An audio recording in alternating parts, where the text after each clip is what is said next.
Triplets are about to be taken by the orphanage, but the billionaire steps in front and shouts, "They're coming with me." Harrison Cole adjusted his wristwatch as he left the restaurant, 7:30 in the evening, on the dot. As always, his life worked like a well-oiled machine. No surprises, no detours, no outside interference, exactly the way he had planned it. The night was clear, but the air carried that humidity that precedes rain. Harrison decided to walk a bit before calling his driver, a small deviation in his routine, nothing significant. Just a few extra minutes before returning to the security of his mansion. Downtown streets were busier than he would have liked. Rushed people, brightly lit storefronts, loud conversations. Harrison kept his eyes fixed on the path ahead, avoiding eye contact with anyone passing by. He was never good with people. He preferred numbers, contracts, spreadsheets, things that made sense, that followed clear rules. His phone vibrated in his pocket, probably some urgent email, but it could wait. At that moment, Harrison just wanted the silence he found within himself as he walked through the urban chaos. An island of isolation in the midst of an ocean of human interactions he had never fully understood. That was when he heard it. A sound that pierced his defenses like a well-aimed arrow, crying. Not just any crying, but the desperate, gut-wrenching kind that comes from the deepest parts of someone who hasn't yet learned to hide their pain. Harrison stopped. He turned his head toward the noise almost instinctively, going against his habit of ignoring distractions. Across the street, in front of an administrative building, 3 little girls were being placed into a white van bearing the logo of Child Protective Services. Their tiny hands were clasped tightly together, as though trying to fuse into a single person. 2 women, with tired expressions that spoke of a long, difficult day, were gently trying to separate them so they could seat them in the vehicle.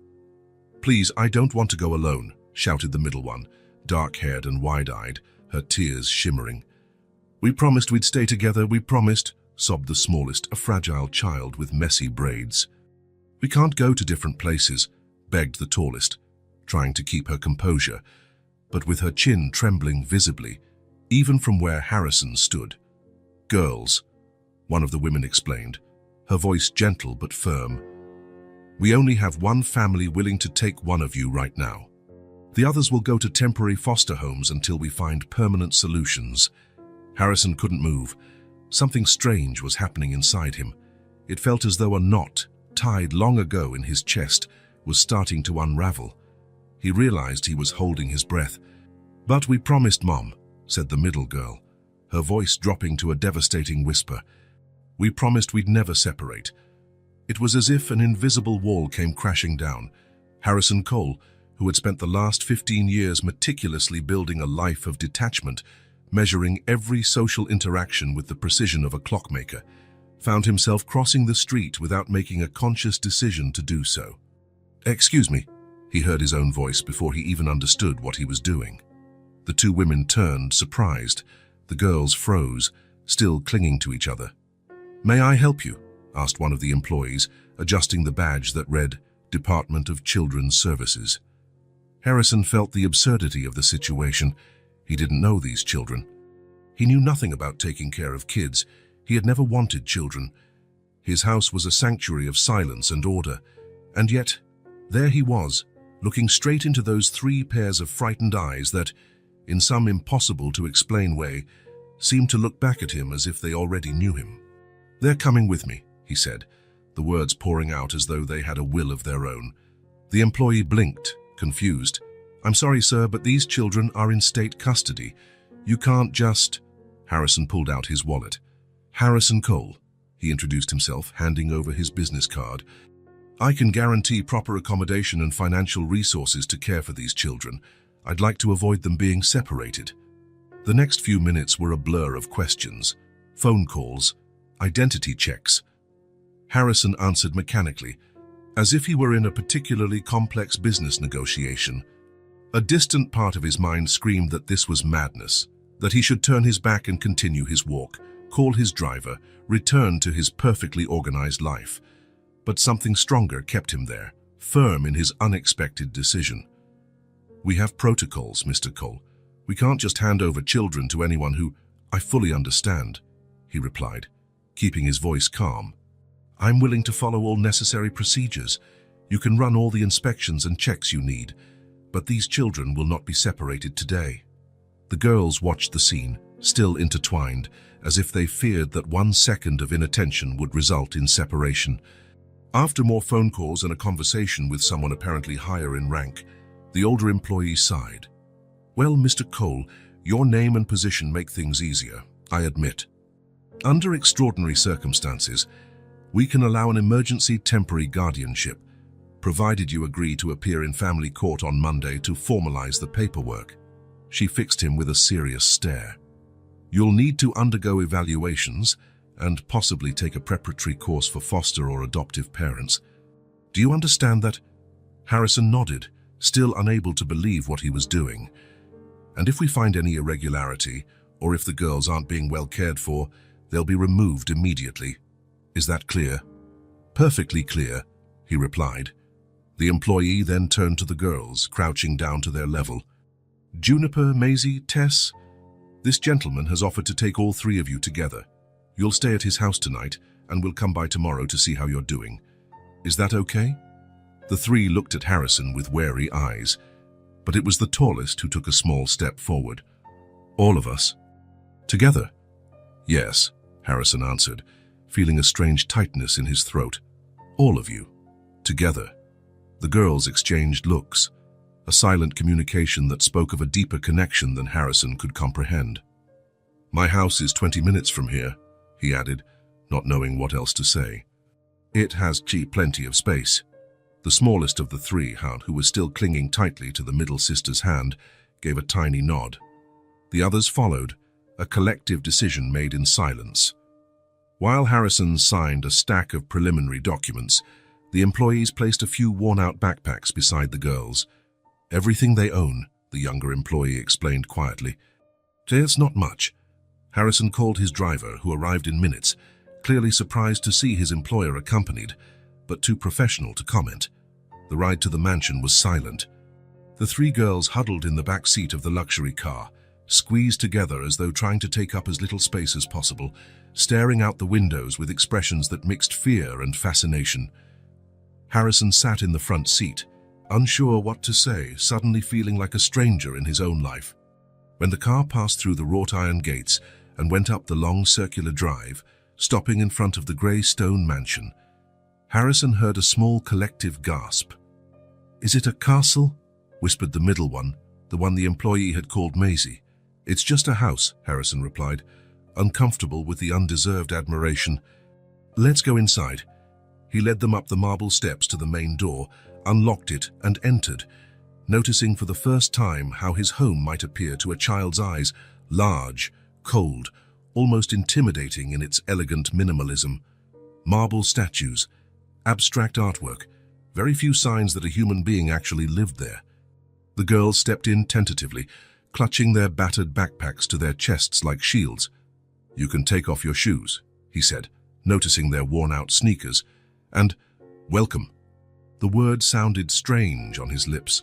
When was the last time he'd said welcome to anyone in his house? Had he even invited anyone in during the last few years? "It's cold in here," commented the tallest aunt, who must be Juniper. Harrison realized she was right. He always kept the temperature low, preferring to wear a sweater rather than overheat the environment. "I can adjust the thermostat," he answered, walking to the panel on the wall. "Is this better?" The 3 nodded, still standing in the same spot, like little statues. "You must be hungry," he said, though he had no idea what to offer. His refrigerator rarely contained more than the essentials for his own simple meals. "We're fine," Juniper replied, as though afraid to be a bother, but her stomach betrayed her, growling audibly in the mansion's silence. Harrison checked his watch, almost 9 at night. Probably late for children to be awake, he supposed, though he wasn't sure. "Maybe you should have something light to eat and then rest," he suggested. "It's been a difficult day." He led them to the kitchen, immaculately clean and rarely used to its full capacity. He opened the fridge, finding milk, cheese, a few eggs. "Sandwiches," he offered, feeling strangely inadequate. The girls nodded in unison. Harrison started to prepare something simple, slicing bread, glancing sideways as they remained close to each other, never moving more than a few inches apart. "You can sit down," he told them, pointing to the high stools at the kitchen island. Reluctantly, they obeyed, climbing up with some difficulty. The smallest, Tess, needed Maisie's help to settle. "Do you like cheese?" asked Harrison, trying to establish some sort of communication. "Yes, sir," Juniper replied, too formal for such a small child. "You can call me Harrison," he said, feeling uncomfortable with the formality. "And you're Juniper, Maisie, and Tess, right?" They all nodded. "I'm the oldest," said Juniper, as though that explained her protective stance. "By 5 minutes," Maisie added with a slight eye roll, the first hint of personality Harrison noticed. "We're triplets," Tess said quietly. "We were born together." Harrison paused what he was doing for a second. "Triplets," he repeated, surprised. At first glance, they didn't look that much alike. Juniper was the tallest, with straight brown hair down to her shoulders. Maisie had dark curls framing a rounder face. Tess was the smallest, more delicate, with partially undone braids. "Identical on the inside," Maisie said with a small seriousness. "That's what our mom always said." The silence that followed was loaded with a sadness Harrison didn't know how to address. Instead, he placed the sandwiches on plates and handed them out, along with glasses of milk. The girls ate slowly, with a careful politeness that seemed incongruent with their worn-out clothes. Harrison realized he was observing their every move with a curiosity he hadn't felt in years, maybe decades. "All done?" he asked when he saw the empty plates. "Then we should set up somewhere for you to sleep." He guided them down the hallway to one of the guest suites he never used. The room was spacious, decorated in neutral tones, with 2 perfectly made twin beds, crisp sheets, and flawless pillows. They stopped at the door, looking at the separate beds with expressions Harrison couldn't immediately decipher.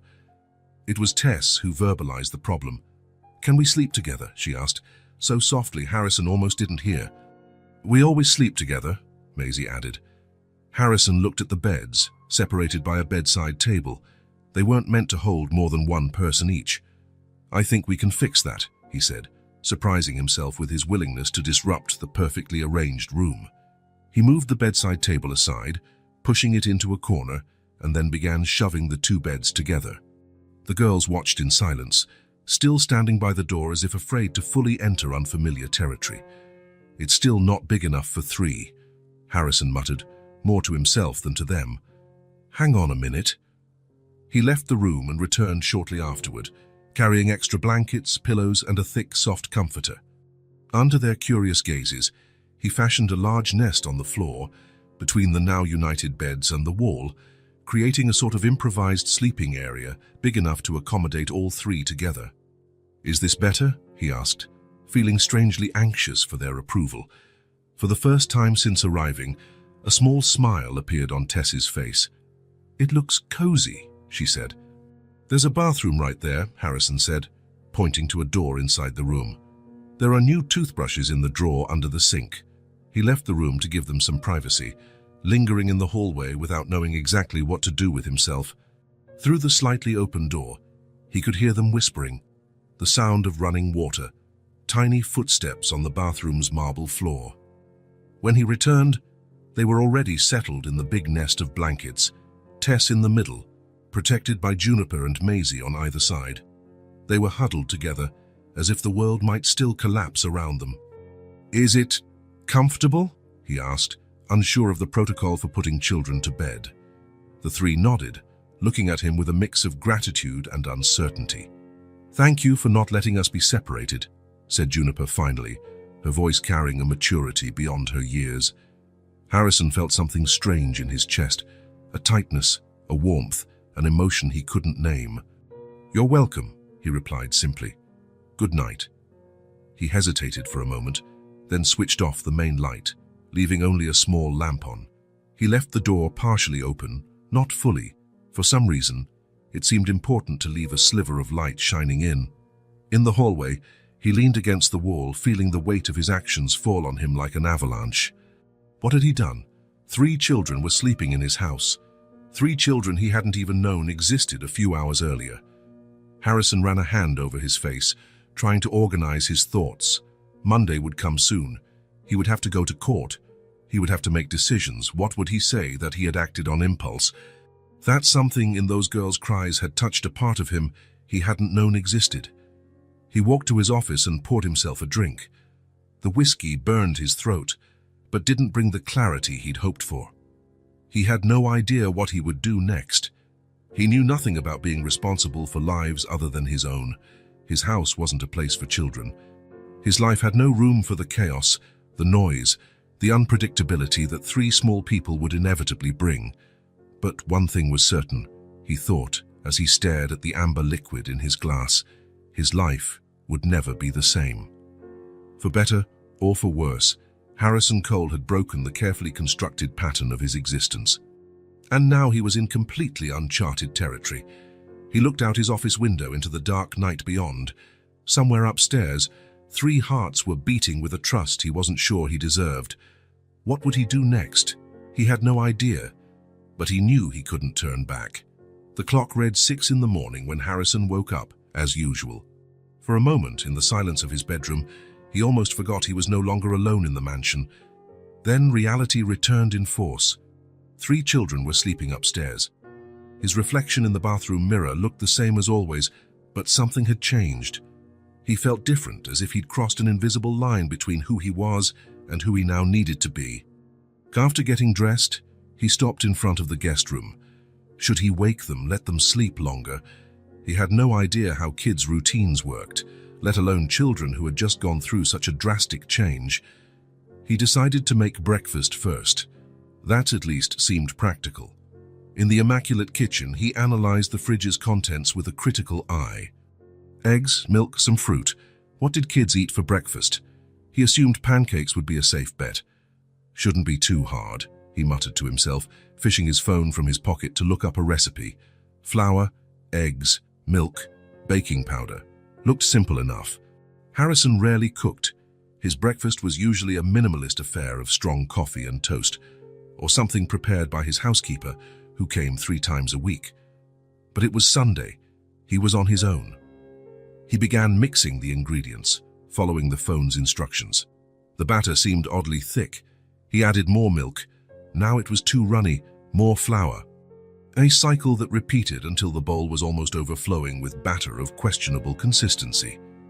Maybe cereal would be simpler, he thought, setting the bowl aside. That was when he heard it. Light footsteps, almost imperceptible, coming down the stairs. He turned to find 3 pairs of curious eyes peeking around the kitchen door. "Good morning," Harrison said, trying to sound casual, as if making breakfast for 3 children was something he did every day. "Good morning, sir," replied Juniper, as formal as ever.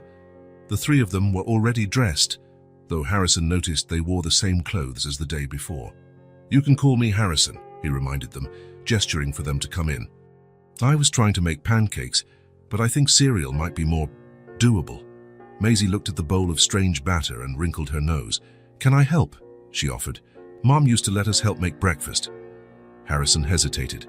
The idea of kids in his pristine kitchen, with the potential to spill, break, and make a mess, made him deeply uncomfortable. But the alternative was to continue with his failed attempt. "All right," he agreed, stepping back. "What do you suggest?" To his surprise, the girls moved around the kitchen with surprising efficiency. Juniper got a new bowl while Maisie discarded the failed attempt. Tess, the smallest, pulled a stool over so she could reach the counter. "We need 1 cup of flour, not too full," Maisie instructed, "and 2 eggs, and a little bit of sugar." Harrison watched, fascinated, as 3 small children worked in harmony, apparently used to this routine. Juniper cracked the eggs carefully. Maisie measured out the dry ingredients, and Tess stirred the mixture with intense concentration. 15 minutes later, an impressive stack of golden pancakes sat in the middle of the table. They weren't perfectly round, but they smelled delicious. "Did you do this often?" Harrison asked, pouring orange juice into 4 glasses. "Whenever there was food, yes," Juniper answered simply, as she cut small pieces for Tess. The reply hit Harrison like a punch to the gut. Of course, these children had lived in circumstances he could barely imagine. Their cooking skills didn't come from a privileged childhood with loving parents teaching family recipes, but from necessity. Breakfast proceeded in an awkward silence. Harrison tried to start conversations a few times, but his questions, "Did you sleep well?" or "Are you comfortable?" were met with short, monosyllabic answers. After they finished eating, the girls immediately began clearing the table, stacking plates and taking them to the sink. "You don't have to do that," Harrison said quickly. "You can go play or something." The three exchanged glances. "Play with what?" Tess asked, so quietly Harrison almost didn't hear. He looked around.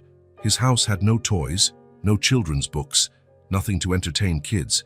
It was a space created by an adult for adults, sterile, organized, completely unsuited for his new temporary residence. "Oh, well, maybe you can watch TV," he suggested, sounding more like a question than an offer. He led them to the living room, where a huge flat-screen TV took up half of one wall. He handed the remote to Juniper and backed away, relieved to have solved the problem for now. "I'll be in my office if you need anything," he said, already retreating.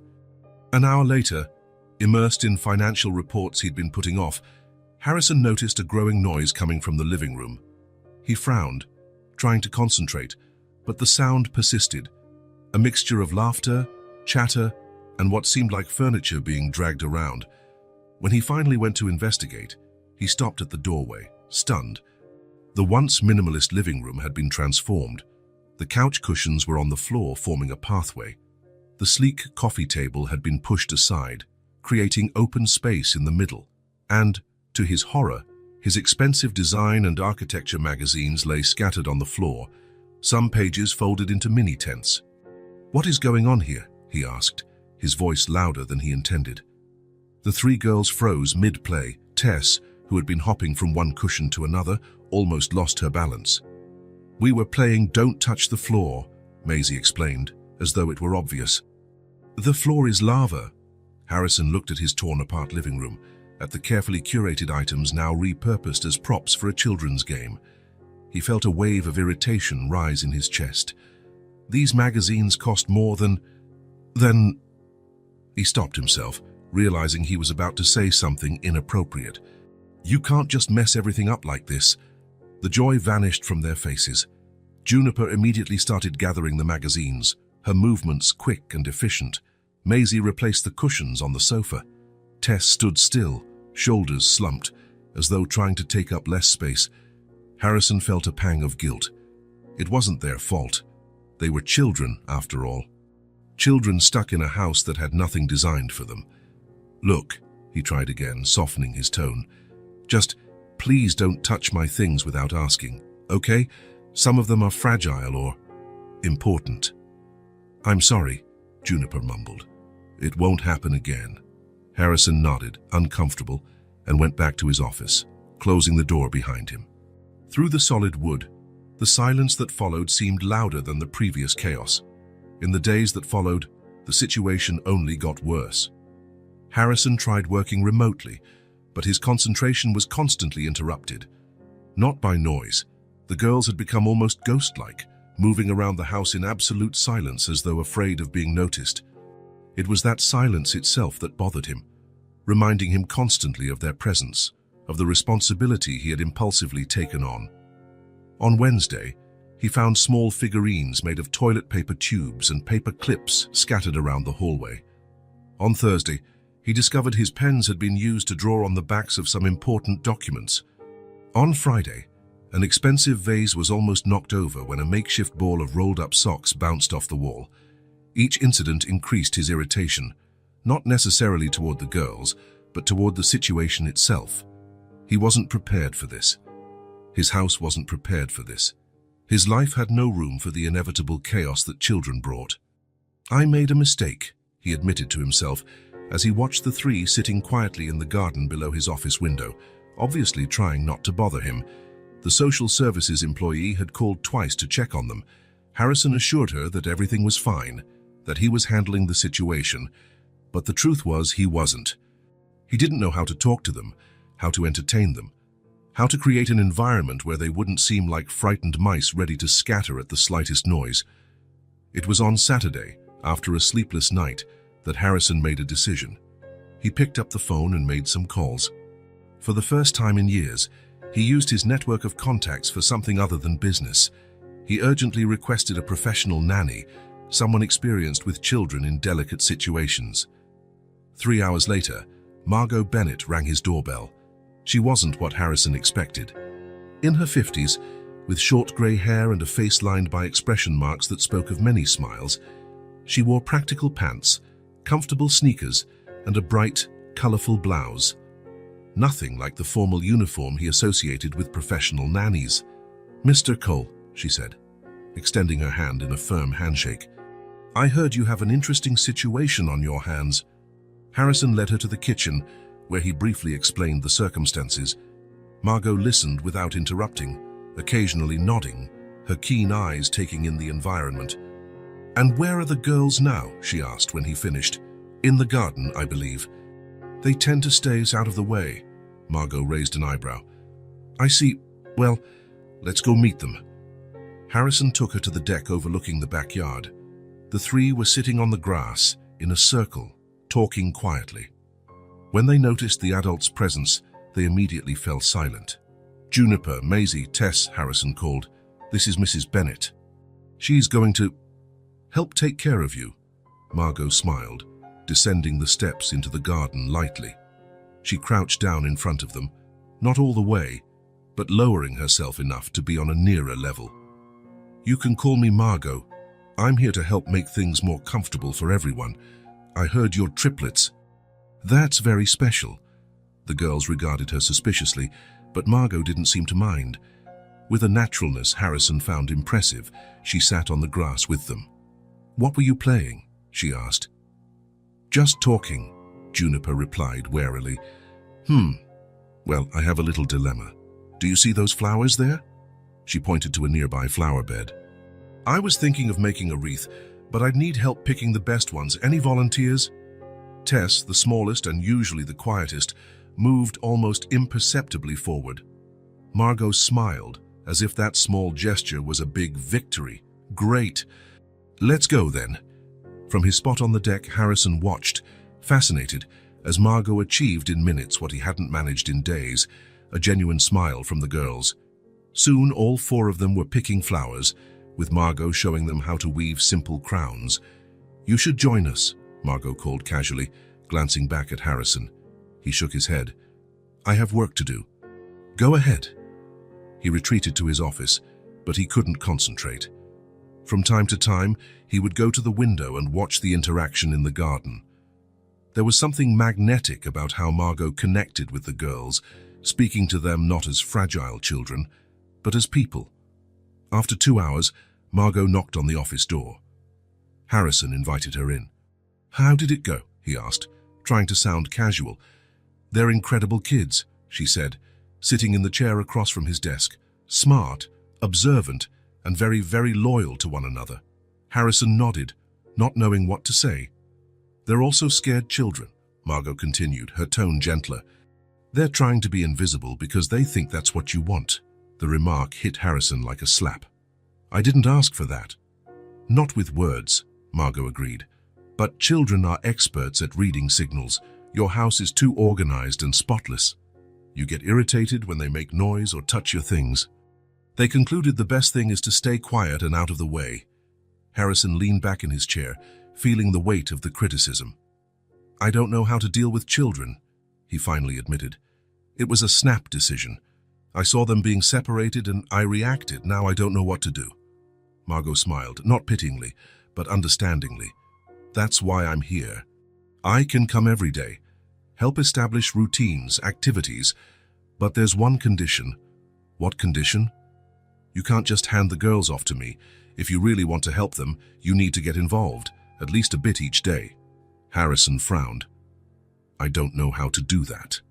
"Start by watching. Then join them for a meal without checking your watch or your phone. Eventually, join in on an activity.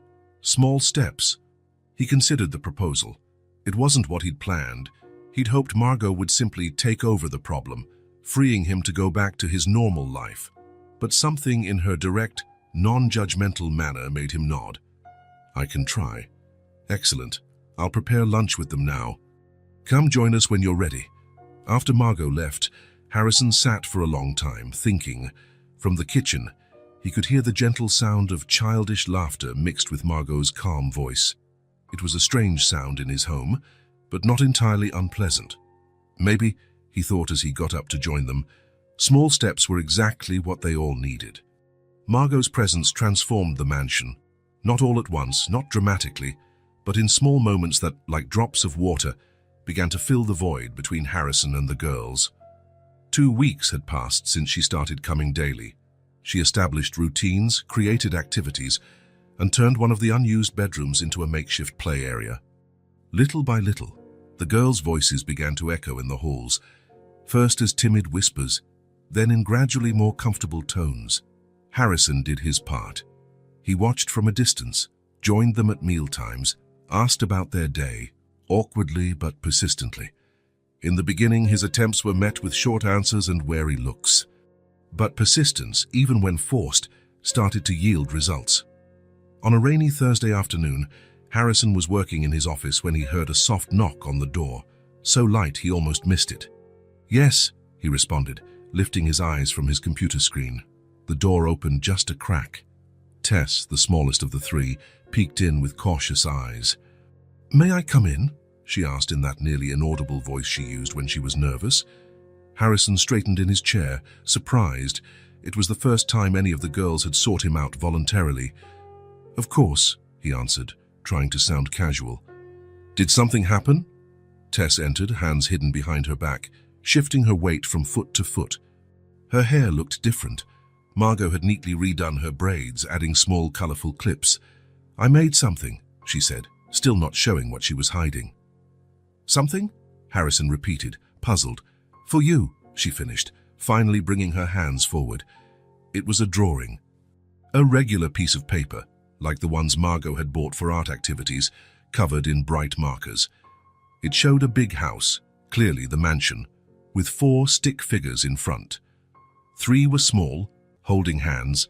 The 4th was taller, standing slightly apart. Harrison took the drawing, a strange tingling sensation in his chest. "That's us," Tess explained, pointing to the figures. "Juniper, me, Maisie, and you."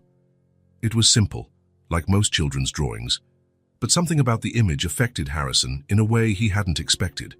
The figure representing him stood separate from the other 3, but not entirely removed, as though within reach if he chose to get closer. "It's really good," he said, unsure how to react appropriately. "Thank you." Tess watched his face intently, as if searching for something. "Margot said we could put it on the fridge, but I thought maybe you'd want to keep it here," she explained. "To look at when you're working."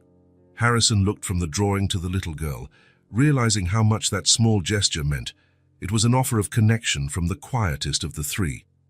"I'll put it right here," he decided, making space on the corkboard where he normally pinned only reports and memos. He fastened the colorful drawing in the center, a vibrant point against the monotony of paperwork. Tess smiled, a rare smile that completely transformed her timid face. "You don't smile much, do you?" she asked, the question coming out with the direct honesty only children have. Harrison blinked, surprised. "What do you mean?" "You almost never smile." "Your mouth stays like this," she said, making a straight line with her lips, a near-comical imitation of his usual expression. Unable to help it, Harrison felt the corners of his own mouth lift. "I guess I haven't practiced much," he admitted. Tess nodded as though it made perfect sense. "It's like tying your shoelaces," she said with childlike wisdom. "If you don't practice, you forget how—" Before Harrison could respond, she had already turned and left the office, leaving him alone with the colorful drawing and a strange feeling that something important had just happened. Of that night, during dinner, Harrison noticed a subtle change. Tess looked at him occasionally and smiled, as if they shared a secret. Juniper, always the most observant, picked up on this interaction. "What happened?" she asked, while Margot poured more juice. "Tess gave me a drawing today," Harrison replied. "The one of the house." Maisie leaned forward. "She spent a long time on it." "It's really good," Harrison said, surprised by the sincerity in his voice. "It's in my office now." Juniper tilted her head slightly, studying Harrison's face with those eyes that were too serious for her age. "Why don't you ever smile?" she asked, echoing Tess's observation, but with the directness only Juniper could manage. Harrison paused, fork halfway to his mouth, feeling the girls' and Margot's gazes on him. "I do smile," he defended himself, but it sounded weak even to his own ears. "Almost never," Juniper insisted, "even when something's funny." Harrison thought for a moment. When was the last time he'd truly laughed? Not just a polite smile at a business meeting, but a genuine laugh. "I guess I got used to being serious," he finally replied. "It's a hard habit to break." "Mom said smiling exercises your heart," Maisie commented, swirling her food on her plate. "Even when we're sad." Dinner went on, the conversation moving to other topics, but Harrison couldn't shake their words. Later that night, alone in his bedroom, he looked at himself in the mirror and tried to smile. It felt strange, forced, like a muscle unused for too long. A hard habit to break, indeed. The following week brought more small changes. Harrison began leaving his office earlier, spending more time in the living room where the girls usually played after dinner. He didn't actively participate, but his quiet presence was a sort of progress. On Friday, Margot surprised him by announcing she wouldn't be coming over the weekend. "I have a family commitment," she explained, while loading dishes into the dishwasher. "But I've left everything organized, prepared meals in the fridge, planned activities, you'll be fine." Harrison felt a wave of panic. An entire weekend alone with the girls. "Are you sure you can't come for at least a few hours?" he asked quietly, so the children wouldn't hear. Margot smiled in a way that suggested she knew exactly what she was doing. "I'm sure. And you'll be just fine, and Harrison, it's time for another step forward." When Margot left that afternoon, the house felt strangely empty despite the 4 people still occupying its rooms.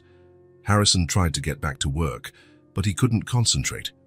At dinner, he served the food Margot had prepared, attempting casual conversation with the girls. That night, as he accompanied them to their room, which was now decorated with brighter colors and organized toys, Harrison prepared for his usual quick good night, followed by a hasty exit. "Will you tell us a story?" Maisie asked, once all 3 were settled in the large bed Harrison had bought to replace their original makeshift arrangement. He froze in the doorway. "A story. Before bed," Maisie explained, as though it was obvious. "Margot always tells us one." Harrison looked at the 3 girls, their expectant faces, and felt a knot in his stomach. A story. What kind of story? He had never told a story in his life. He didn't know how to begin, what to say, how to spin something from thin air. "Thanks, I'm not very good at stories," he admitted. "Please," Maisie insisted, her large dark eyes impossible to refuse. Harrison took a deep breath, stepped back into the room, and awkwardly sat on the edge of the bed. "Okay," he agreed, "I'll try." He cleared his throat, feeling ridiculously nervous. "Once upon a time," he began, the phrase coming out like a question. "Once upon a time there was a man." He stopped, unsure how to continue. The girls waited patiently.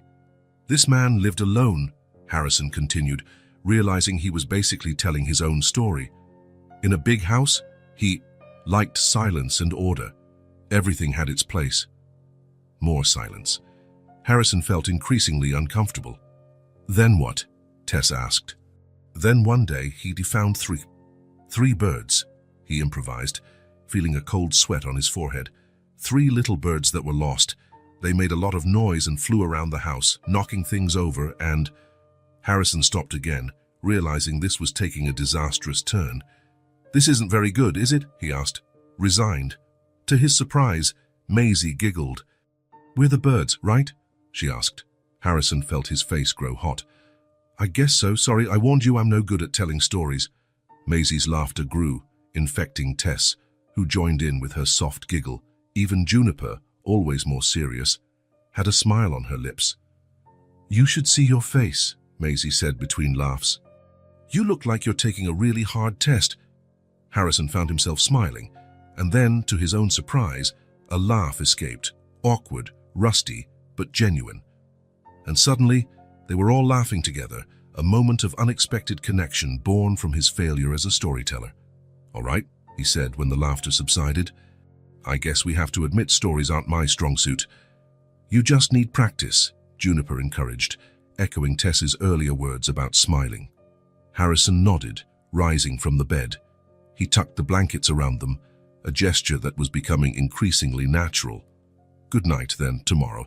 Maybe we can try again. The next morning, Harrison left early. He drove to the nearest mall, a place he usually avoided like the plague. He asked a bookstore clerk for advice, feeling completely out of his element in the bright children's section with its colorful shelves. He returned home carrying 2 bags full of children's books, classic tales, fairy stories, modern adventures. He spent the afternoon in his office, but not working. Instead, he practiced reading several stories, marking passages, testing different voices, preparing as though for an important presentation. That night, when the girls asked for a story, he was ready. Actually, he said, revealing one of the books he'd hidden behind his back, I brought some options. Their eyes went wide at the sight of the colorful cover and the bright illustrations. Harrison settled onto the edge of the bed, opened the chosen book, a story about a bear who couldn't sleep, and began to read. Initially, his voice was stiff, too formal. But as the story progressed, he found himself slipping into rhythm, changing his tone for different characters, making dramatic pauses at the right moments. The girls listened, fully absorbed. When Harrison closed the book, the room fell into a different kind of silence, not the uncomfortable silence of the first days, but the contented hush that follows a special moment. Can we read another tomorrow? Tess asked, and drowsy. If you'd like, he answered, surprised at how much he looked forward to it. It became a ritual. Every night, after dinner and before bed, Harrison read a story, sometimes 2, if the girls begged for just one more. With each passing day, he got better, more expressive, more confident.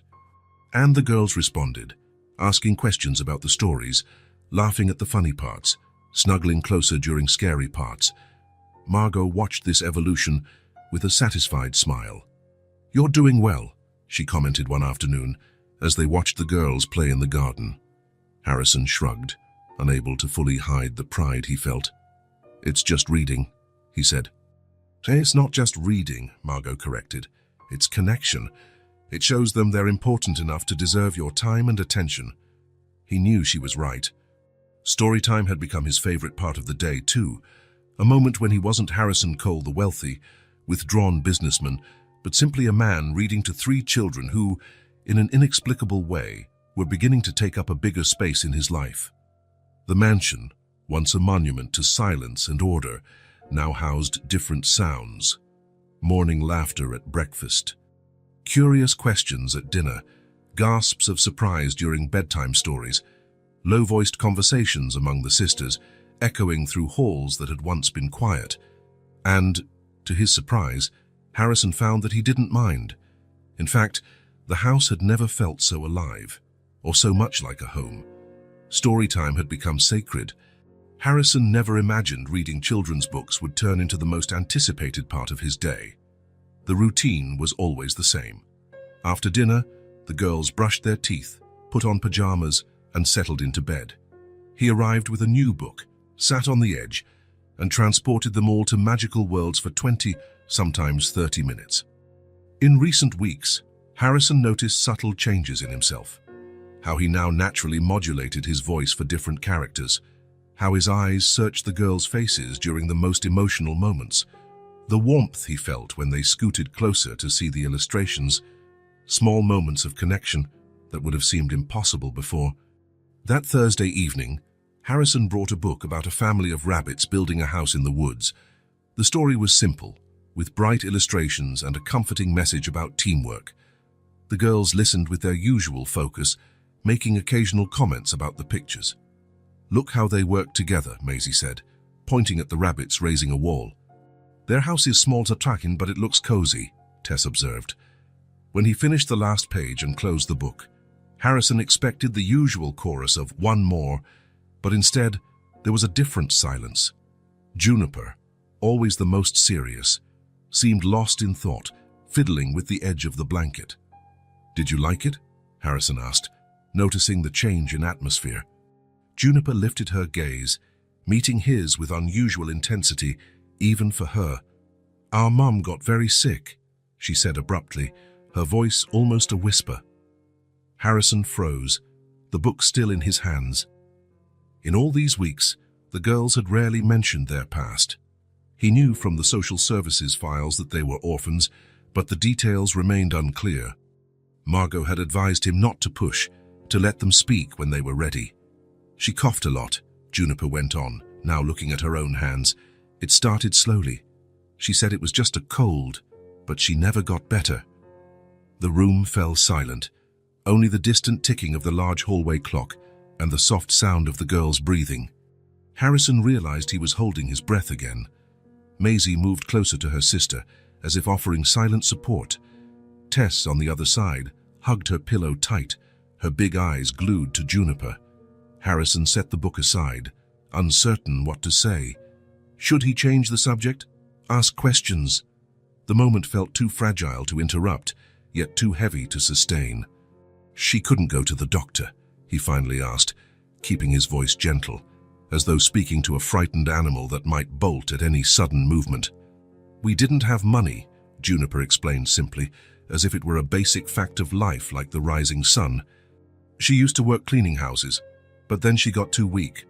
Her eyes, usually so steady, now seemed distant, as if seeing scenes from a past that existed only in her memory. "We lived in a tiny place," Maisie added, picking up the story, "with a stove that sometimes worked. In winter it was really cold, and in summer it was really hot." She paused, as if organizing her memories. "There was a window that faced a brick wall, but we got a bit of sunlight in the morning. Mom said it was our golden hour." Harrison felt a lump in his throat. The simplicity of how they described their poverty was more striking than any dramatic portrayal. "When Mom couldn't get out of bed anymore, we took care of her," Juniper continued. "Brought her water, food when we had any. I read stories to her that she used to read to us." A small, sad smile crossed her lips, the first Harrison had seen during this conversation. "We only had 3 books. We knew them all by heart, but we pretended to be surprised each time because she liked to see our reactions." "You read like she did," Tess said timidly, looking at Harrison, "with different voices for each character." Harrison swallowed hard, surprised by the unexpected comparison. He felt a strange warmth in his chest, unpleasant in its intensity, yet somehow significant, like something was thawing inside him. "One night, she called us in close," Juniper said, her eyes far away as she relived the memory. "She made us promise to always stay together no matter what happened. She said we were stronger together." Their small hands laced with each other's, an automatic gesture, silently reaffirming that promise. "The next morning she didn't wake up," Maisie added softly, her voice tiny. "A neighbor called people who took her away. Then they came for us too." Harrison remained still, feeling each word land on him like a physical weight. The simplicity of their telling only made it more devastating. "We ran away," Juniper admitted after a pause. "We didn't want to be sent to different places. We stayed on the streets for a while."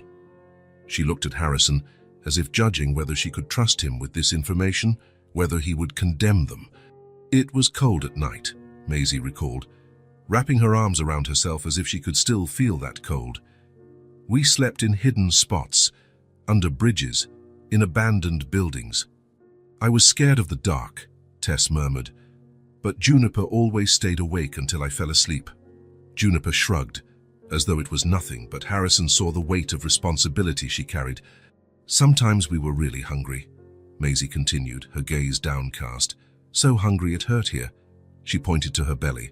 "Juniper always tried to find food for us. She said she wasn't hungry, but we knew she was." Harrison felt something wet on his hand and realized, surprised, that his own eyes were filling with tears. He quickly disguised it, pretending to rub his face.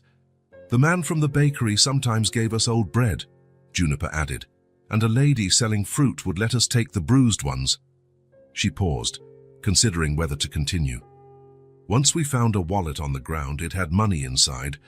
The 3 exchanged glances, a sudden tension between them. "We gave it back," Maisie hurried to say. "Juniper made us hand it to a police officer. She said Mom would be sad if we kept something that wasn't ours.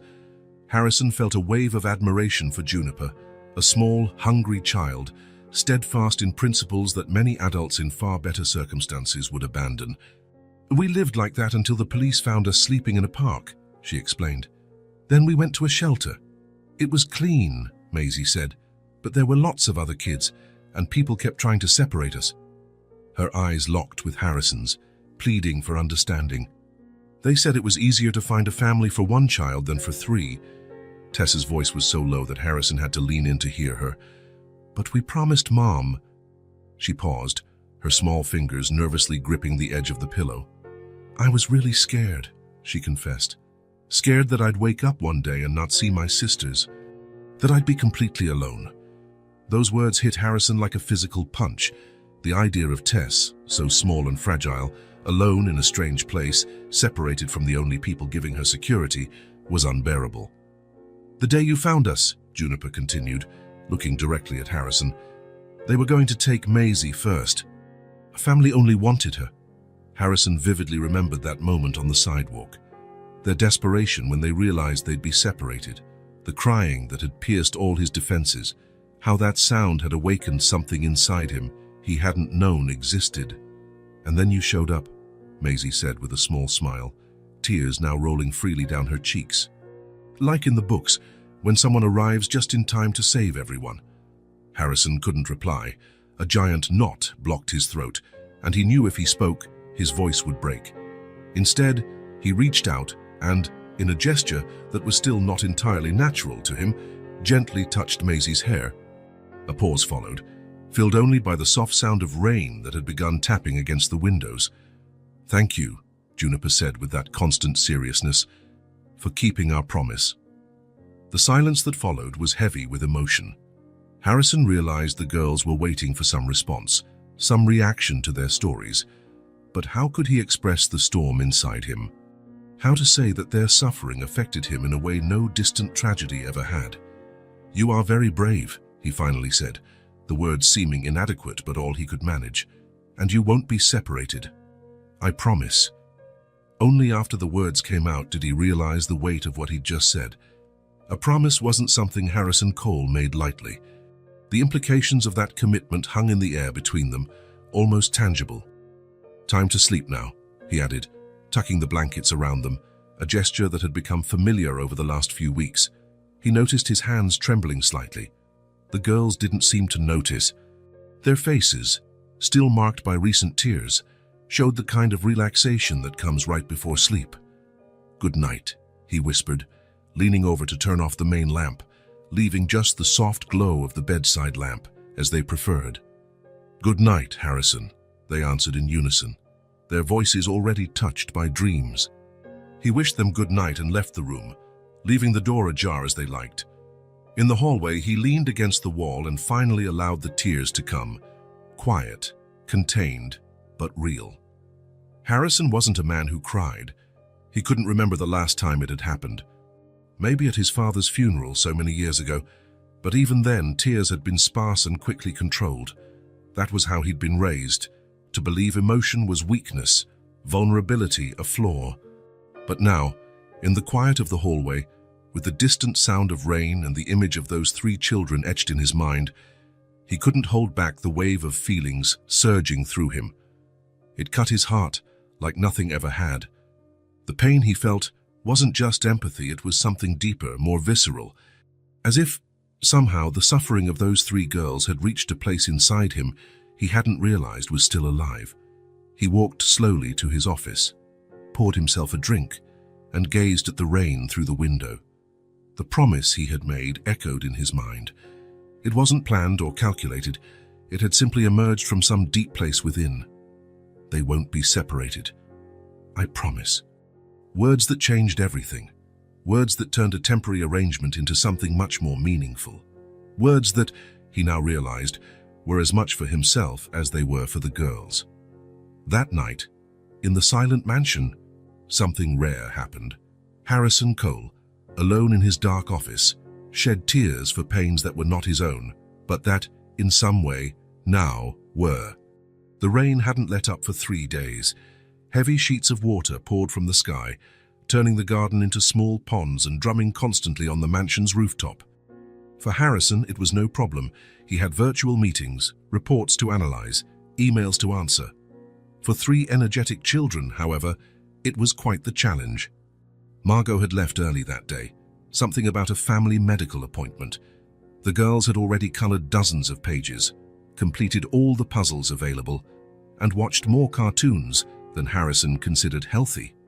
By mid-afternoon, the boredom was almost palpable.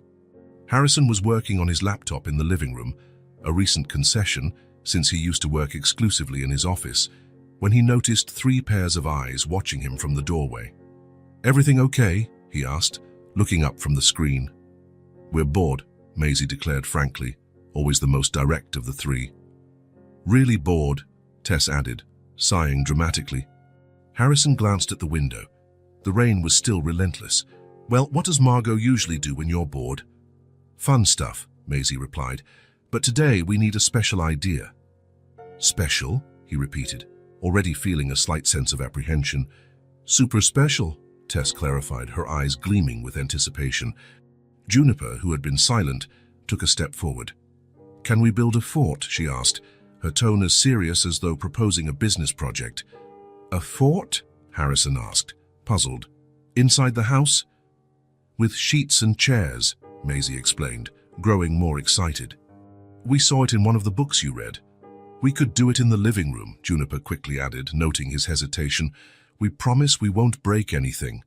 Harrison looked around, his pristine living room with expensive furniture and carefully curated artwork. The idea of turning it into an improvised building site would have horrified him weeks ago. But the hopeful looks on their faces. "I suppose we can try," he heard himself say, even surprising himself.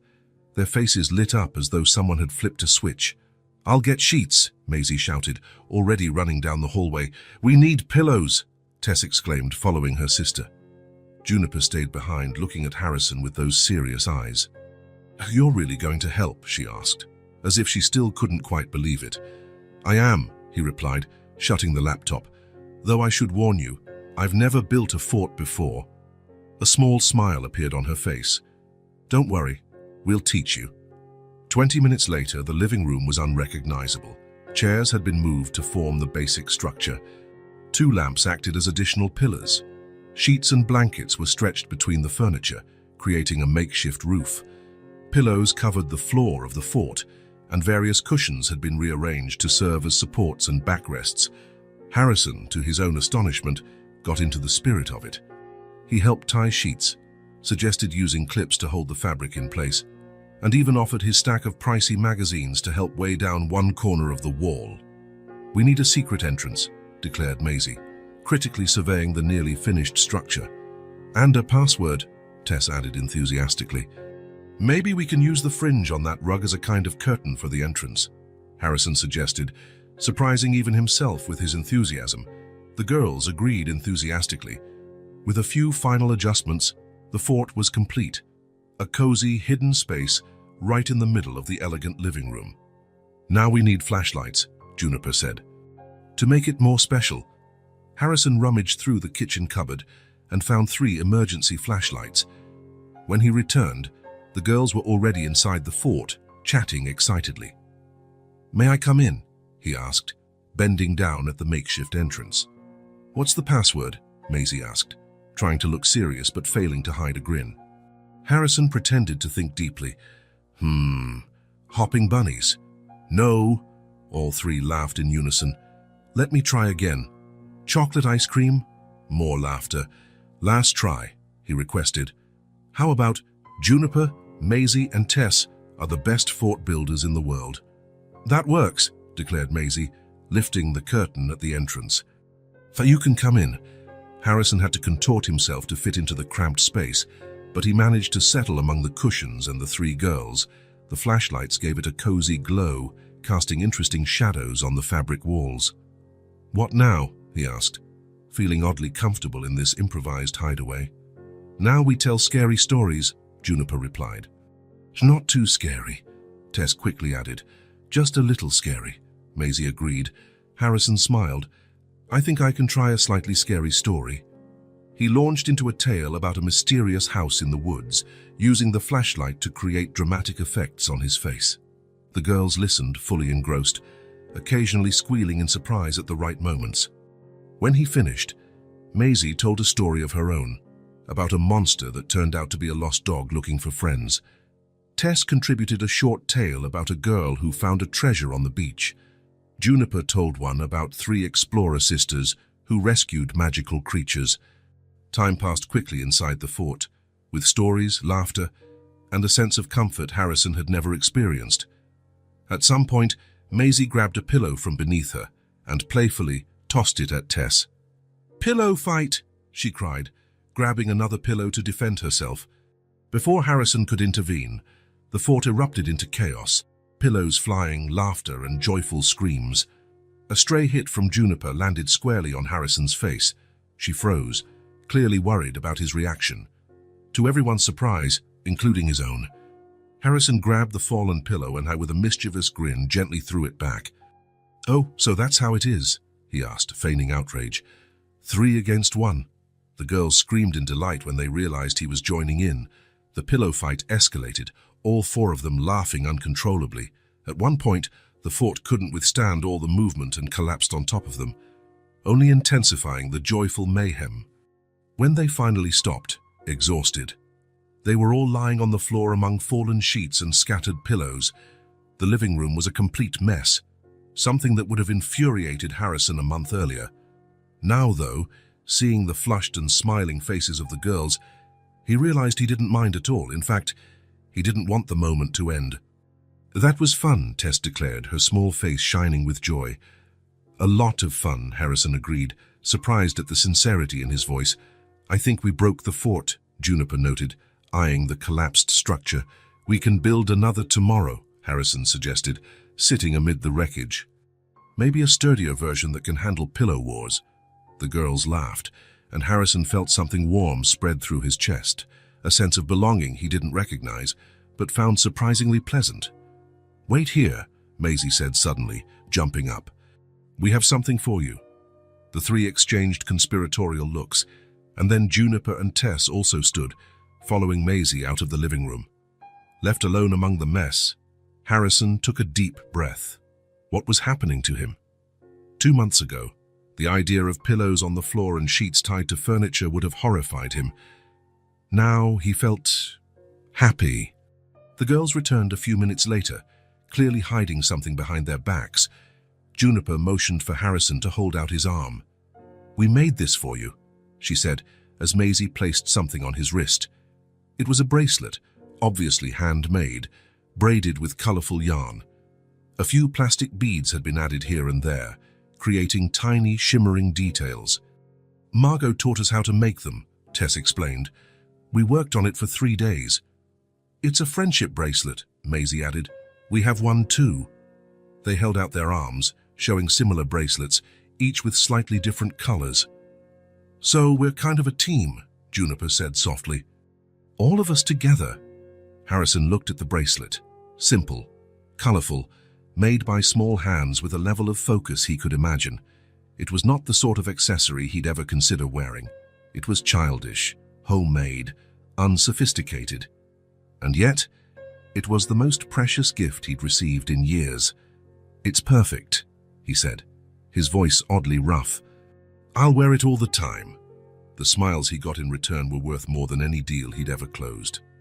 The following Sunday, the sun finally emerged, chasing away the clouds that had dominated the sky for days. Harrison decided it was time for an outing. "How about a trip?" he suggested during breakfast. "We can go to the mall, have lunch out." The girl's eyes widened at the idea. "Like a real trip?" Maisie asked, nearly bouncing in her seat. "A real trip," Harrison confirmed, smiling at their excitement. The yarn bracelet still on his wrist, he made no effort to hide it. Margot, who was serving pancakes, gave an approving nod. "Great idea. It's a perfect day for going out." The mall wasn't the kind of place Harrison frequented for pleasure. Normally, if he needed something, he shopped online or sent someone to pick it up. But watching the girls' amazed expressions as they entered the building filled with shops, lights and sounds made each moment worthwhile. "It's so big," Tess exclaimed, clutching Harrison's hand while looking around as though worried she might get lost. "Look at all the stores," Maisie said, pointing in every direction. Juniper, true to her responsible sister role, tried to keep a composed expression, but her shining eyes betrayed her excitement. "Where should we go first?" Harrison asked, realizing he felt just as enthusiastic. "Can we eat?" Maisie suggested, always practical when it came to food. Harrison checked his watch, almost noon. "Perfect time for lunch. How about a fast food place?" He led them to the food court, where the girls' eyes seemed to want to take in everything at once. There were so many options: pizza, burgers, Chinese, Mexican, and Harrison realized that for children who had once had so little, this abundance must feel almost magical. "You can choose whatever you want," he said, pointing to the different counters. After much deliberation and many questions about what each dish was, they decided on burgers, fries, and milkshakes. Harrison placed the orders, and soon they were seated at a table, trays piled with food. "It's so big," Tess exclaimed, eyes wide at her burger. "Are we really allowed to eat all this?" Juniper asked, as though suspecting some trick. "Of course," Harrison assured her. "If you can't finish, that's okay. The important thing is to enjoy." The first sip of milkshake brought looks of surprise and delight. The fries disappeared fast. The burgers were devoured enthusiastically, though Tess needed help holding hers. Harrison watched, fascinated by how something as simple as a meal at a mall could bring so much joy. Juniper, usually so contained, had a bit of ketchup at the corner of her mouth. Maisie was slurping her milkshake loudly, laughing at herself. Tess tried to copy her sister, ending up with whipped cream on her nose. "Best food ever," Maisie declared, raising a fry like a trophy. Harrison laughed, a sound becoming more frequent in his life. "Wait until you try the ice cream for dessert," he said, feeling genuine delight at the excitement his words caused. After lunch, he took them to a toy store. The girls' reaction was almost comical. They froze at the entrance, wide-eyed, as though they had just walked into a magical world. "Can we look around?" Juniper asked, as if afraid to touch anything and break it. "Of course, and you can each pick something you like," Harrison replied. The three exchanged incredulous looks, as if they couldn't believe what they were hearing. "Like a gift?" Maisie asked, clearly needing confirmation. "Exactly like a gift," Harrison confirmed. What followed was a careful, awe-filled exploration of each aisle. Tess lingered over a shelf of stuffed animals, stroking them reverently. Maisie gravitated toward a row of board games, firing off countless questions about how they worked. Juniper studied a collection of building blocks, examining the illustrations on each box with intense concentration. Harrison followed them, answering questions, explaining how things worked. Surprised by how gently they handled the items, none of the demanding urgency he often saw in children at toy stores. After much debate, Tess chose a plush bunny with kind eyes. Maisie opted for a board game about forest adventures, and Juniper selected a set of blocks with instructions for building different animals. "Are you sure these are your choices?" Harrison asked, secretly impressed by how sensible they were. "You can each pick one more item if you'd like." Their eyes widened again. "One more," Juniper repeated, as though she couldn't believe it. Harrison nodded, feeling a strange emotion at seeing how much happiness something so basic could bring them, when, for many children, this was just normal. Their next stop was a bookstore. Harrison noticed how naturally they gravitated to the colorful shelves in the children's section, with the same reverent caution they'd shown in the toy store. "Books are special," Juniper explained, when Harrison commented on how gently they turned the pages. "Mum always said books are gateways to other places." He felt that familiar tightness in his chest whenever they mentioned their mother. "She was right," he agreed. "Pick whichever ones you like." They spent almost an hour in the bookstore, the girls flipping through book after book, asking questions about stories and characters. Harrison answered patiently, amazed at how genuinely interested he was in their opinions and preferences. When they finally left the mall, loaded with bags of books and toys, the girls were tired, but glowing with excitement. In the car on the way home, Harrison watched in the rearview mirror as they admired their new treasures, talking in soft, animated voices, worn out but happy. A strange realization came over him. This had been one of the most pleasant days he'd had in years. No business calls, no stressful meetings, no constant pressure of corporate expectations, just a few simple hours with 3 children, eating fast food and picking out toys. And more surprisingly, he realized that when he was away from them during the week, attending outside meetings, business dinners he couldn't postpone, he missed them. He missed Maisie's questions at breakfast, Tess's shy smile when he got home, Juniper's seriousness that disguised a deep sensitivity. He glanced at the colorful yarn bracelet on his wrist, the constant reminder of the bond that had formed among them. He thought of the sheet forts, the bedtime stories, the Sunday pancakes. For the first time, the question formed clearly in his mind. Could he be a father? Not just a temporary guardian, not just a short-term solution until the system found another place for them, but a real father. The idea, which would have seemed absurd 2 months ago, now didn't feel so impossible. In fact, for the first time in his adult life, Harrison Cole felt he was exactly where he was supposed to be. The final adoption hearing was scheduled for 3 weeks from now. Harrison faced the process with a mix of anxiety and anticipation, feeling uncharacteristically nervous, who negotiated million-dollar deals without blinking. But this was different. It wasn't just money or business at stake, but the future of 3 children. His future with them. Family lawyer Caroline Winters had been clear. They needed all possible documentation, including the girls' complete records, birth certificates, medical documents, the background of how Child Protective Services got involved. Everything would be scrutinized by the judge. "I need you to review these to see if there are any errors or omissions," Caroline explained, handing Harrison a thick folder. "The more information we have, the stronger our position." On that Tuesday evening, after the girls went to bed, Harrison sat in his office to review everything. Birth certificates, incomplete school records, sparse medical reports. The poverty they had experienced was evident in every gap, every missing page. It was in the 3rd hour of reviewing that Harrison found it, an older document from when the girls were born. The hospital record listed the mother's full name, Isadora Elise Martinez. The world stopped. Harrison stared at the name, feeling as though he'd been punched in the stomach. Isadora. It couldn't be a coincidence, not with that distinctive name, not with the matching timeline, not with the feeling he'd had from the very first moment he saw the girls. With trembling hands, he searched the back of his desk drawer, a small box, almost forgotten that he hadn't opened in years. Inside were a few old photographs, yellowed letters, and a cheap little ring he'd never had the heart to throw away. And there she was, smiling in a faded photo, dark, flowing hair, large, expressive eyes he now recognized in Maisie.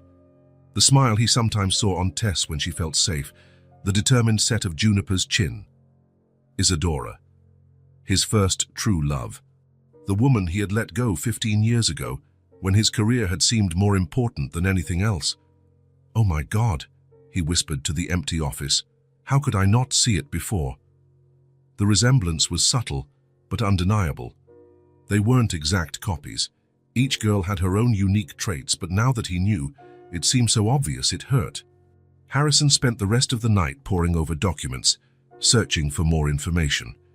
The father wasn't mentioned anywhere, meaning Isadora had raised the girls alone. The medical reports showed a severe pneumonia diagnosis, worsened by a compromised immune system.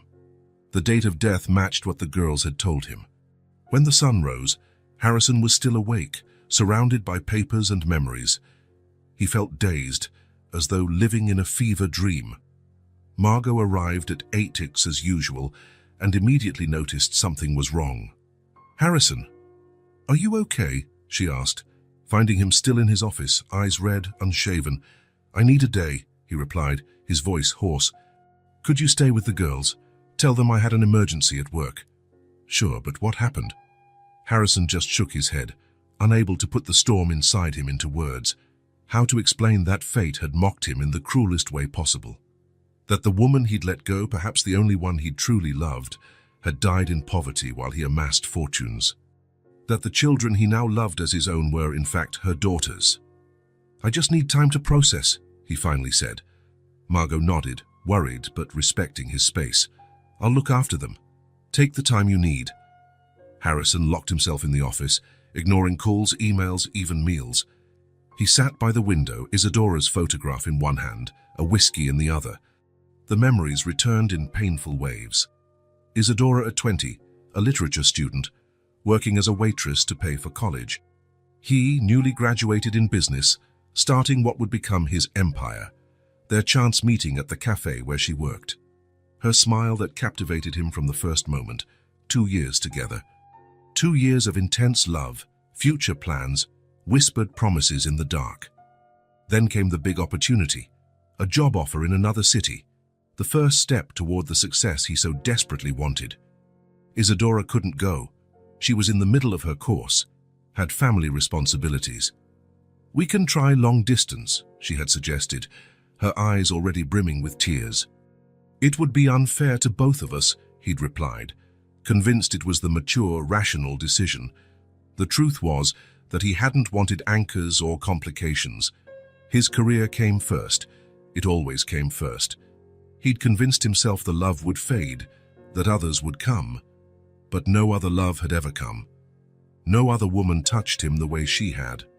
Over time, he convinced himself love was an unnecessary distraction, that solitude was a choice rather than a consequence. And now this, her daughters, under his roof. 3 pieces of Isadora, alive, breathing, bringing color and sound to a house that had always been as empty as his life. Downstairs, Margot tried to keep the girls' routine normal, but they sensed something was wrong. Breakfast was quiet, all of them casting glances at Harrison's empty chair. "He had a work emergency," Margot explained when Tess asked for the 3rd time where Harrison was. "Sometimes grown-ups have complicated problems to solve."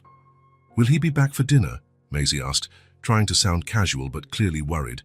"I'm not sure, dear. We'll see." The day dragged on. The girls were quieter than usual, playing without their usual excitement. At lunch, Juniper barely touched her food. "Is he mad at us?" she finally asked, looking directly at Margot. "Of course not," Margot replied quickly. "Why would he be?" Juniper shrugged, poking at her meal with a fork. "Sometimes adults get tired of us." Margot's heart clenched. "Harrison isn't tired of you. He just needs some time to figure some things out." That afternoon, as Margot helped Tess with a drawing in the living room, she noticed Juniper and Maisie speaking softly in the corner. "What if he changed his mind?" Maisie asked, her voice trembling. "He wouldn't do that," Juniper replied, but without much conviction. "He promised." "Lots of people promise things," Maisie said. "Remember that social worker who said she'd visit us every week and never came back?" Margot pretended not to hear, but it made her heart ache for them. She knew all too well the scars that abandonment left behind. By nightfall, with no sign of Harrison, the 3 girls looked even more downcast. It was bedtime, that special time they always shared reading a story with Harrison. "Do you want me to read you something?" Margot offered. 3 heads shook silently. "We can wait for him," Tess said, hugging the bunny plush Harrison had bought at the mall. "He might be really busy today," Margot replied gently. "You need to sleep." Reluctantly, they went to bed. Margot read them a story, but it wasn't the same. They listened politely but kept glancing at the door, waiting. Later, when Margot thought they were asleep, she returned to check on them. She stopped at the partially open door, hearing their low voices. "Did we do something wrong?" Tess asked, her voice small and uncertain. "No," Juniper answered firmly, though Margot could hear the underlying doubt. "He's just busy." "But he never spent a whole day without talking to us," Maisie insisted. "Not even when he had that big meeting in another city." A pause, and then Juniper's voice, not quite so certain. "Did we annoy him?" The question hung in the air, laden with fear and insecurity. Margot was about to enter and comfort them when she sensed a presence behind her. She turned to find Harrison standing in the hallway, pale, looking devastated. Clearly, he had heard them. For a moment, they stood there, frozen, while the girls' low voices continued on the other side of the door, trying to console each other with ever less convincing reassurances. Harrison closed his eyes briefly, pain evident in every line of his face. Then, without a word, he turned and went back to his office. Margot hesitated, torn between following him or going in to comfort the girls. She chose the latter, making a mental note to confront him later. Whatever crisis he was having, the girls didn't deserve to suffer for it. Back in his office, Harrison dropped heavily into the chair, feeling the weight of everything he'd heard. Did we annoy him? Juniper's question rang in his mind, twisting the already tight knot in his chest. They thought they had done something wrong, that he was rejecting them, as so many others had. The pattern of abandonment their short lives already knew so well. What an idiot I am, he muttered to himself, running his hands over his tired face. He looked again at Isadora's photograph. So young, so full of life. He had never known what became of her after he left. He had never tried to find out. He'd preferred to bury that chapter, convincing himself it was best for both of them. And now he discovered she had had 3 daughters. Raised them alone in poverty, fought illness until the last moment, making them promise to stay together. Life had gone by so fast, 15 years that felt like 15 days. While he amassed fortunes, Isadora fought to survive. Such a stark contrast, he could hardly bear it.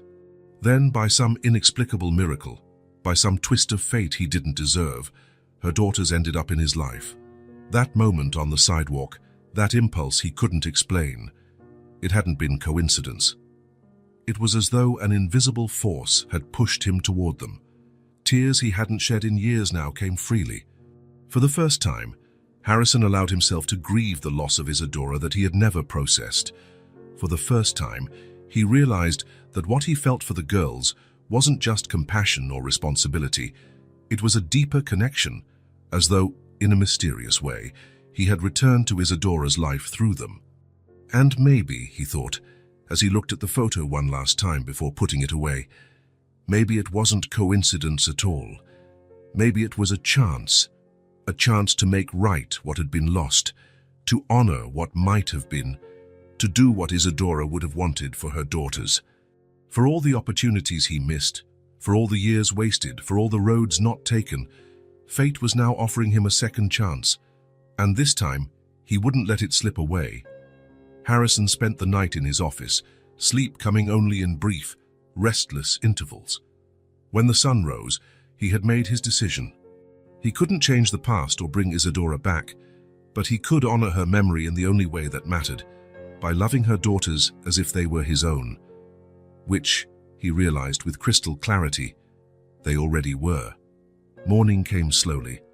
Harrison heard the familiar sounds of the house waking, the light footsteps of the girls upstairs, Margot's calm voice preparing breakfast, the clinking of plates and silverware.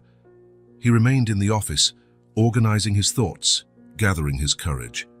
When he finally went downstairs, he found Margot in the kitchen. "They're in the living room," she said before he could ask. There was a coolness in her tone that Harrison knew he deserved. Drawing, "They've been very quiet. Thank you for taking care of them," he said. "I know I must seem like a jerk right now." Margot's face softened slightly. "I don't know what happened, Harrison, but I know you have a good heart. Just remember they do too, and they're much more fragile than yours." He nodded, feeling the weight of the small box in his shirt pocket. "I'm going to talk to them now." Harrison paused at the entrance of the living room, observing for a moment.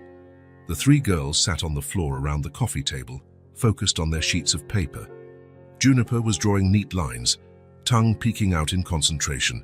Maisie used as many colors as possible, creating a vibrant whirlwind of shapes. Tess worked meticulously on something partially hidden by her arm. They looked so small, so vulnerable, yet at the same time so resilient. They'd survived more than any child should have to. "May I join you?" he asked, his voice coming out rougher than he intended. 3 heads lifted simultaneously. Surprise flickered across their faces, quickly replaced by a mix of emotions, relief, caution, hope. "Sure," Juniper said, trying to sound casual, though Harrison could see the tension in her small shoulders. He sat on the floor with them, aware of how impossible this simple act would have been for him 3 months ago. The man who tolerated no clutter, who maintained distant relationships, who had built walls so high he could no longer climb them. "I'm drawing a dragon," Maisie said, breaking the silence and sliding her picture toward him. It breathes rainbow fire instead of normal fire. That's amazing, Harrison replied, genuinely impressed by her imagination. I love the details on the wings. Maisie smiled, some of her usual spark returning to her eyes. Harrison took a deep breath. The moment he had rehearsed in his mind had arrived. I have something to show you, he began, pulling the small box from his pocket, and something important to tell you. They all set their pencils down, fully focused on him. Harrison opened the box and carefully removed a photograph. This picture was taken a long time ago, he explained, holding it so they could see. In the image, a much younger Harrison, with longer hair and a carefree smile, stood beside a young woman with dark hair and a radiant smile. They were holding hands in front of a field of sunflowers, the sun creating a golden halo around them. That, Tess began, her eyes wide, voice almost a whisper. It's Mom, Juniper finished, not as a question but a statement. Harrison nodded, feeling that familiar knot in his throat. That was your mother, he confirmed. Isadora. The three scooted closer, gazing at the photograph like it was a precious treasure. Maisie reached out, gently touching her mother's face in the picture. You knew our Mom? She asked, confused. Harrison inhaled deeply. She was very important to me, he said, the words difficult to get out.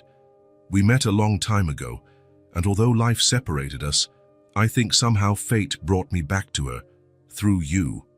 Another moment of complete silence, the three absorbing what they had just learned. Harrison waited, his heart pounding. Is that why you took us that day? Juniper finally asked, her sharp eyes on him.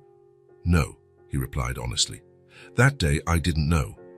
I only found out recently while reviewing your documents for the adoption. More silence. Harrison could almost see the gears turning in their heads, connecting dots, formulating questions. You three have her eyes, he went on softly. And her smile. Especially you, Tess, when you feel safe. And Maisie has her laugh, and Juniper. You have the same determined expression she got whenever she made up her mind about something. Juniper scooted closer, her gaze never leaving Harrison's. In a move that startled him, she reached out and took his hand. Did you love her? She asked, direct as ever. Harrison felt his eyes burn. Yes, he said simply, very much. Tess moved then, circling the table to sit beside him. Without speaking, she rested her head on his shoulder, a gesture of comfort so pure and simple that Harrison had to fight back tears. Maisie stayed where she was, but her face showed a small, shy smile, her eyes shining with contained emotion. I need you to know something, Harrison said, looking at each of them. When I first brought you here that day, it was on impulse. I didn't want you separated, but now... He paused, searching for the right words, the true words. I want to take care of you, not just for her, but because I love you.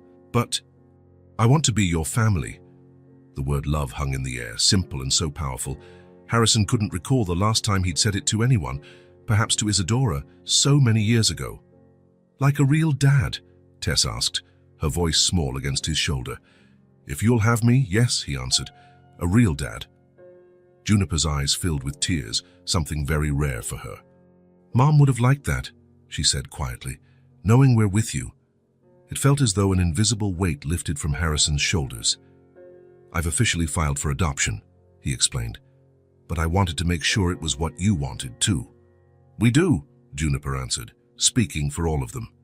Maisie stood and walked around the table to sit on Harrison's other side. Does that mean we get to stay forever? She asked. Forever, Harrison confirmed. 4 hands, 1 big, 3 small, met in the center, on top of the photograph, a silent promise, a circle completed, a new beginning.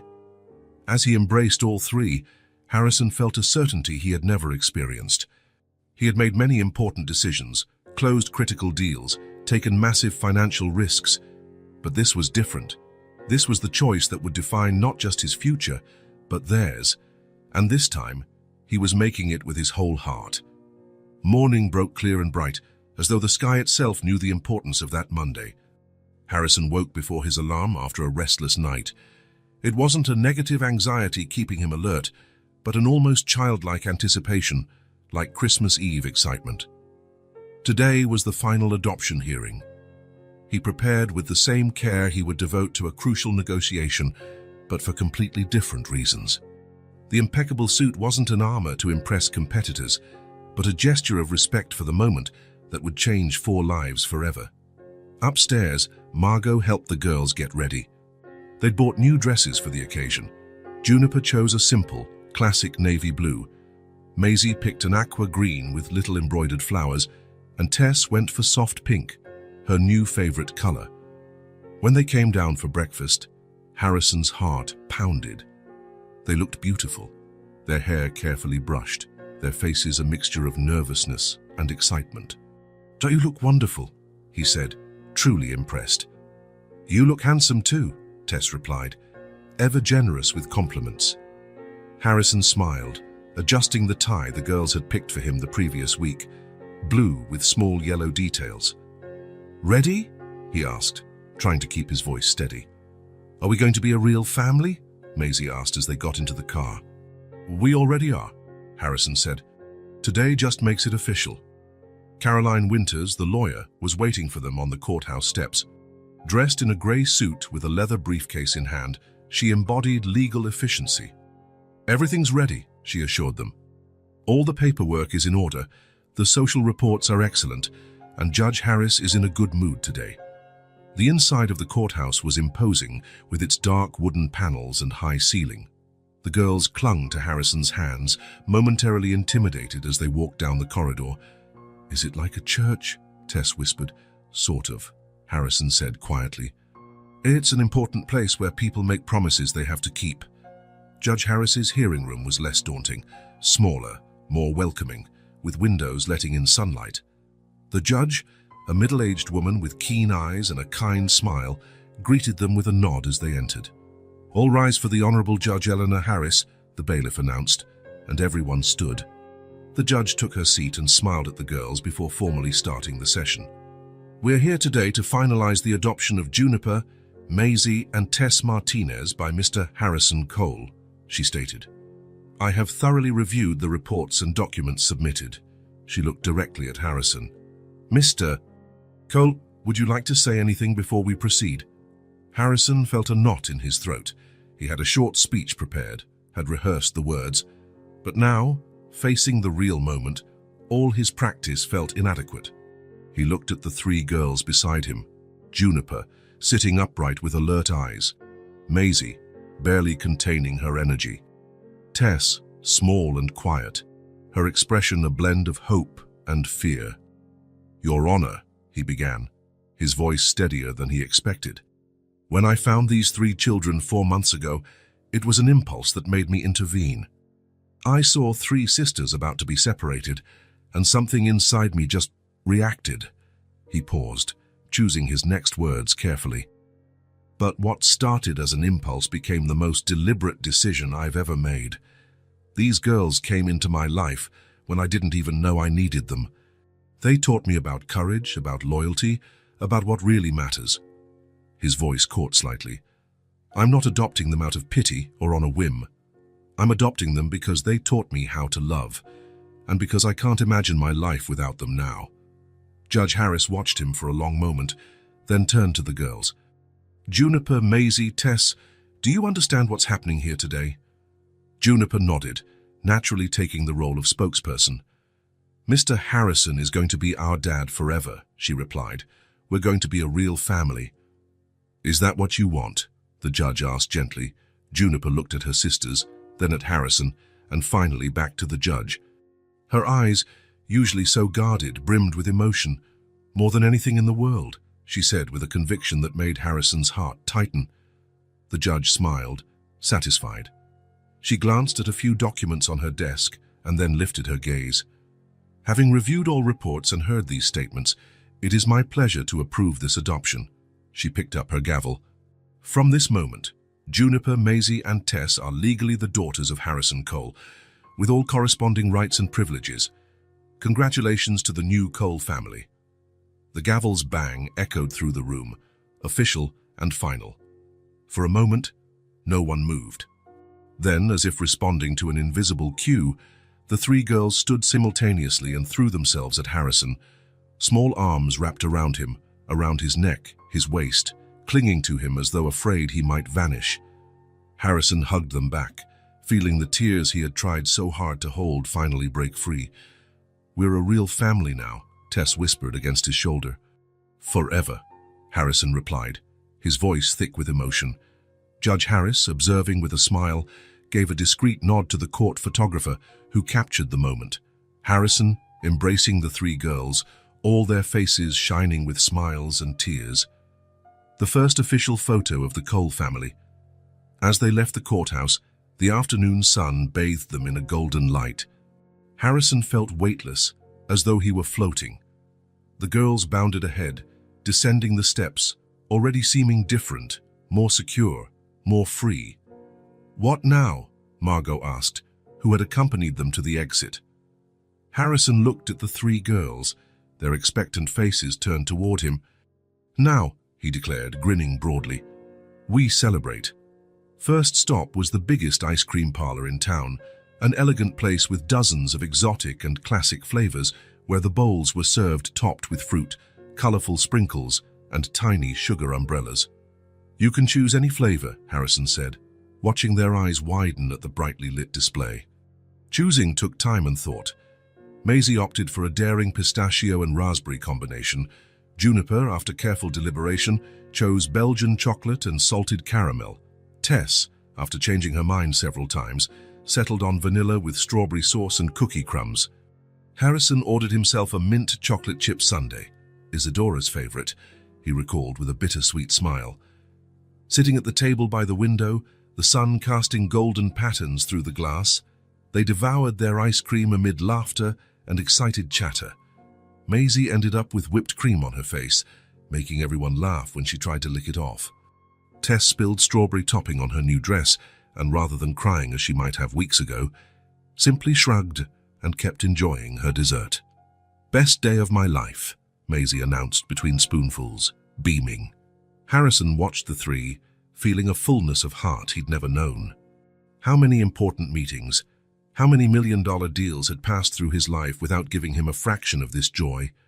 After the ice cream parlor, they went to the city's Central Park. The day was perfect, not too hot, not too cold, with a light breeze rustling the leaves. The girls ran through the grass, forgetting their formal dresses in favor of sheer freedom. "Look, there's a photographer." Maisie pointed to a man with a professional camera taking family portraits in the park. Harrison didn't hesitate. Minutes later, they were all posing under a big oak tree, the girls in front, Harrison behind, then all together, then making silly faces, and finally Harrison's favorite, him kneeling on the grass with the three girls around him, their heads close, all smiling genuinely. "I want this one in the living room," he said as he checked the digital image. Framed, nice and big. On their way out of the park, they found a stand selling stuffed toys. Tess's eyes lit up at the sight of a particularly huggable brown bear.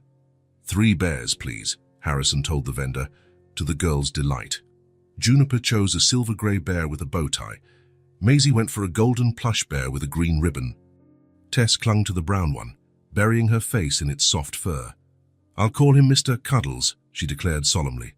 The day continued with more adventures. A short boat ride on the park's lake, colorful cotton candy shared amid laughter, a brief scare when Tess nearly fell off a swing, but was promptly saved by Harrison.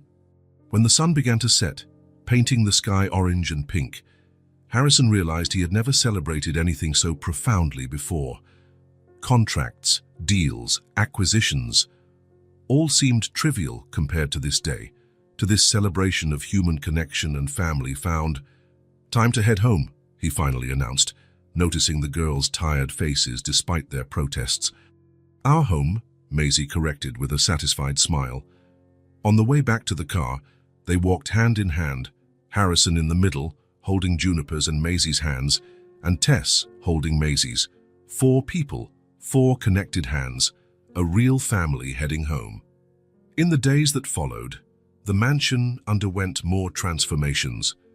Harrison had been secretly planning the girls' new bedroom for weeks, working with an interior designer whenever they were at their recently started school. "I have a surprise for you," he announced that Friday after the hearing, guiding them down the corridor with their eyes covered. When they finally looked, their shouts of excitement were immediate. The old guest room was gone. The once neutral beige walls now displayed a soft gradient, from sky blue near the ceiling down to green near the floor, with small hand-painted flowers near the baseboards. 3 individual beds, each with spreads in the girls' favorite colors, replaced the large shared bed. One wall was lined with a shelf brimming with books. A small art area with a low table and drawing supplies was set up by the window to capture natural light. "It's magical," Tess whispered, her eyes huge as she spun slowly, taking in every detail. "There's a bed for each of us," Juniper noted, touching the navy blue duvet. "But they're still close," Harrison quickly added. "So you can talk to each other before bed if you want." "Is this our room forever?" Maisie asked, her voice revealing the lingering fear that everything might be temporary. Harrison knelt to their level. "Forever," he confirmed. "This is our home, and this is your room for as long as you want it. And there's one more part to the surprise." He led them to a large blank panel on one wall. "This wall is yours to decorate however you want. You can paint it, stick up photos, create a mural, whatever you like. It's your space to make art." Their eyes sparkled with possibilities. They spent the rest of the day planning what they'd do with that blank space, discussing colors, themes, designs. Harrison watched, amazed by their creativity and enthusiasm, thinking how his house, once so perfect and sterile, had never felt so alive. The following week settled into a new routine: school, homework, the swimming lessons they had asked to take together. The house was filled with more and more signs of life: magnet drawings on the fridge, children's shoes in the entryway, laughter echoing through once quiet corridors. Harrison discovered he didn't mind the occasional mess, the paint splatters on the bathroom floor, the toys sometimes left on the couch. Every small sign of disorder was also a sign of life, of presence, of family. Sunday mornings became pancake day, a chaotic activity usually ending with flour all over the floor and laughter everywhere. Harrison, who had once hired others to cook for him, now found pleasure in making simple meals with his daughters. One lovely autumn afternoon, Harrison stood in the living room watching the girls play in the garden through the window. His gaze fell on the fireplace, where a framed drawing by Tess now rested. 4 figures holding hands, 1 large, 3 small, all smiling beneath a bright yellow sun. Juniper had helped Tess label the figures beneath each shape. Daddy, Juniper, Maisie, Tess. The word Daddy still sent a tremor through him each time he heard or read it. From outside, he heard laughter as Maisie apparently found a frog near the small pond. Harrison smiled, seeing Juniper approach cautiously while Tess hopped around excitedly. He ran his fingers over the colorful yarn bracelet on his wrist, already worn from constant use, but still intact. He thought of the man he used to be, organized, efficient, wealthy, and utterly empty inside.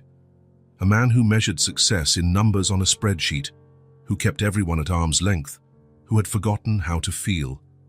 He looked out at the garden again, at the 3 girls who had transformed his life. A sense of peace washed over him, not the absence of noise or clutter that he once confused with peace, but a deeper calm, the sense of being exactly where he was meant to be.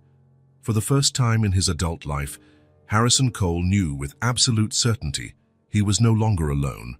Now he had a family, and he was completely, irrevocably happy about it. If this story touched your heart, subscribe to the channel and turn on notifications so you don't miss the next ones. Leave a like because it helps this story get recommended to more people. See you in the next story.